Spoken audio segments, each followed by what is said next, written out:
Good morning, guys. It's Kevin out here in the woods again on this beautiful fall morning. Now that I'm situated, I got myself a fire. I bucked up some wood with the chainsaw, got myself a bench. Let's go ahead and talk about the pros and the cons of this little electric chainsaw and why I think you should get one. Stay tuned. All right, guys, let me tell you why I think this is the ideal saw for trail maintenance or a base camp, or even just a small saw to process firewood for the home gamer. First, shout out to Colson's. He's my steel dealer. If you're in my local area, check him out. He convinced me to go with this rather than the Husky Cross. This is the main reason why I love this saw. I don't have to carry a gas can in the woods with me, and consequently, there's very little maintenance, field maintenance, that I need to maintain this saw. So everything I need or would want is in this case right here. That is because I'm not that big on the safety stuff. You guys do you do what you feel you need. I got a pair of leather gloves.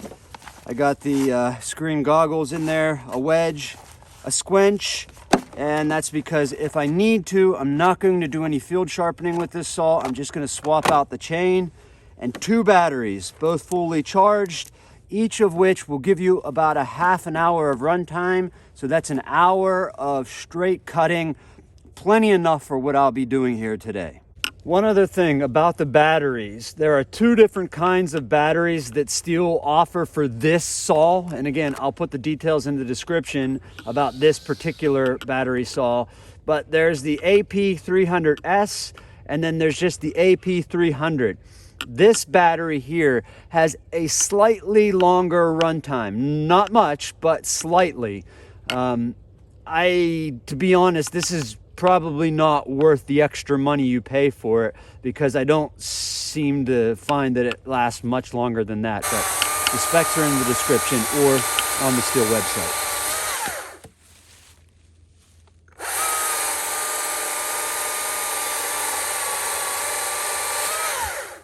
So first and foremost, it's low maintenance. That should go without saying. It's electric, so there's no mixed gas to deal with. All you have is your battery. You pop that in, take off the brake, you're ready to cut. Which is to say, there's no frustrating moment when you have started your saw in the garage, works just fine, then you get out in the woods and you're yanking, and it just won't go.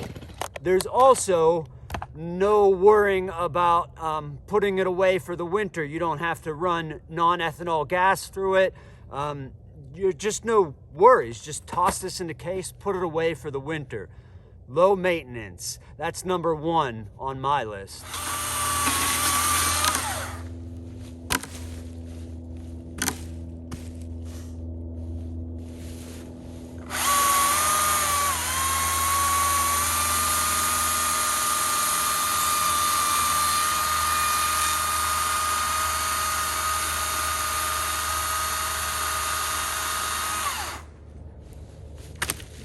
So number 2, it's quiet. You don't have all the noise and racket of a chainsaw. You probably don't even need hearing protection, though I do pop these little orange guys in my pocket and put those in before I go, but that's as loud as it gets. So if you're at base camp or something and you got neighbors nearby, they'll be thankful, but also you don't have to listen to that all day and destroy your hearing for clearing trails or something like that. Just go about your business.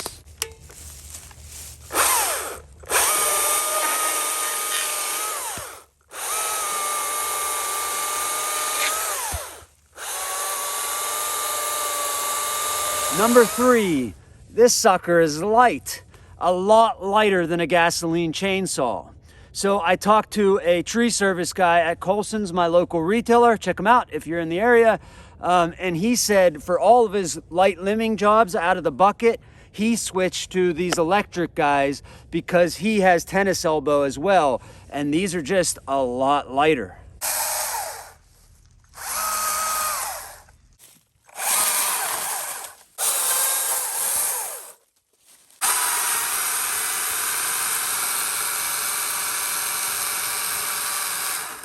So now let's talk about some of the negative aspects of having an electric chainsaw. The first thing that comes to mind is that these things can be very, very dangerous, maybe even more dangerous than a regular gasoline saw, because this is a real chainsaw. Make no mistake about it, this thing will cut you bad. It has a lot more power than it sounds like it has.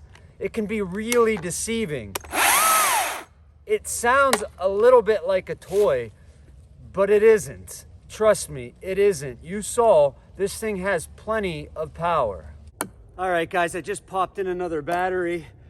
This will be a real challenge for this saw. I would like a chopping block slash bench up here at this campsite, which I don't have.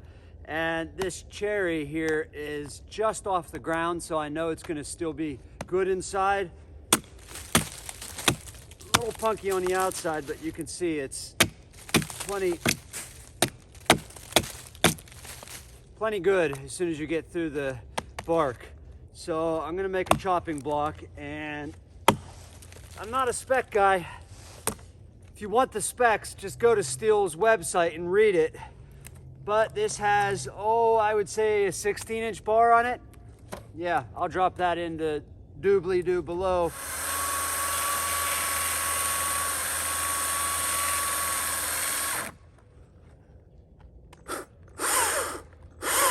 Kerf's closing up on me a little bit. That's one thing I've definitely noticed with these electric saws is while they have plenty of power, they don't have the torque. I don't even know if that's the right word, but the torque that a normal saw has. So if the cut starts to bind up on you like that one did there, or when you're making a felling cut, it will sometimes jam up and stop on you. Just pull the saw out and clear it and start over, and you'll be just fine. Again, this isn't the saw for this type of wood. We're just seeing what it's capable to do. So the other way I could see somebody getting hurt with one of these is if they're used to a normal chainsaw, it makes noise when it's on, right? This guy doesn't, and if you're not used to locking the bar when you put it down, you could just pick this up if the battery's installed and accidentally hit the trigger, and that guy's live. Especially if you keep a battery in it the way that I do when it's in the case. You really need to make sure that you're locking the bar before you put it down. There we go. So that brings me to my next point. It would be really easy with one of these battery saws to forget to put bar oil in it, because typically you're gonna fill up your bar oil when you fill up the gas, right? And I ran about a battery and a half of this saw. Oh no, just one battery. But I do notice that it will run dry if you use both batteries all the way through. So I typically top it off after I change batteries, or at the very least after I use 2 batteries. So don't forget to fill this guy up with bar oil.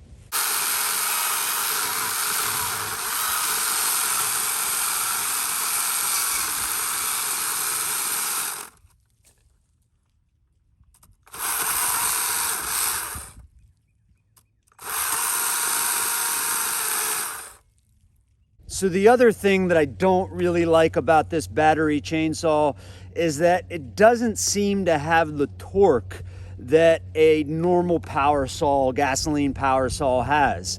I don't even know if that's the right word, but when you're making a felling cut and it pinches just a little in the kerf, it wants to like shut the saw down altogether. And I'll be honest, that's annoying. All right, last but not least, I would be remiss if I didn't address the build quality of this particular saw. Now, I'm really not that guy. I'm not equipped to talk about power saws like that, so I'll let somebody else go through all the specs, and quite frankly, you can just get on the website and read all the details. I just want to compare it to the saws that I've run and say, for the most part, it's built like a regular power saw. It has all that you would expect from a Stihl entry-level home gamer saw, but there are a couple of weak points that I see in the construction. And the first are these dogs. I mean, this is just a little plastic piece that is honestly kind of a joke.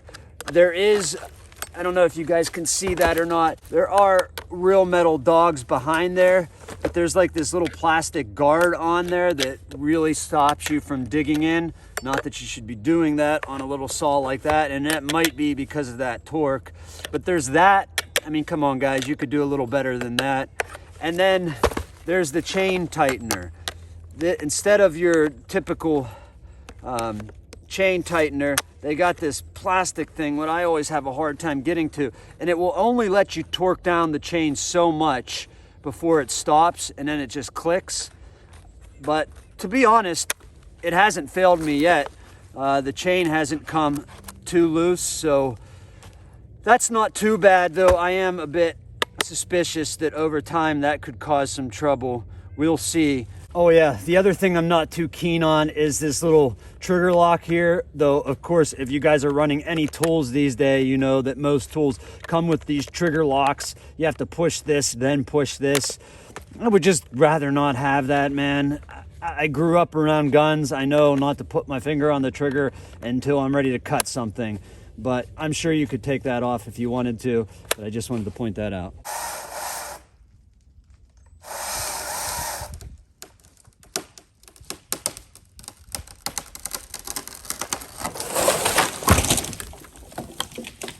Not a half bad looking stump, if I do say so myself. All right, guys, so final thoughts as I get packed up here and get ready to get out of here. What do I think about this saw and would I recommend it? 100% would I recommend this saw, and do recommend this saw to just about anybody who owns any property and has to deal with windfall, even if they're not burning firewood to heat their homes. If you're burning firewood to heat your homes, you still need a real saw to cut firewood. But I can tell you, when I have a tree down and I just need to go clear the limbs to move the tree, or even to buck up some of the tree to get it out of the way, this is the guy I grab almost every single time, because I know it's gonna run. I don't have to worry about whether or not it's gonna start. And that's such a win. If you're an older person and you hate trying to pull that saw to get it start, these are the guys you want to be looking at. I promise you, you won't regret it. My neighbor is older and I just haven't quite convinced him to change yet. And I know as soon as he does, he's gonna regret having waited this long, because I was the same way. I was skeptical. I remember seeing these saws early on and I'm like, there's just no way. They sound like a toy. But I felt the same way about battery tools when they first came out. They're not toys anymore, guys. These are not just homeowner, home gamer jobs. These are real tools, and I promise you, one of these battery saws have a place in your arsenal. I can tell you that all the linemen in our area that have to keep the power lines clean, these are what they're using. I was just talking to a park ranger the last time I was at Raccoon State Park, and he said that they've switched to these for all of their trail maintenance. That should tell you something. Well, guys, until next time, stay safe, enjoy the footage I'll roll here, and hit that thumbs up button and subscribe if you're new here. Thanks. I'll see you on the next one.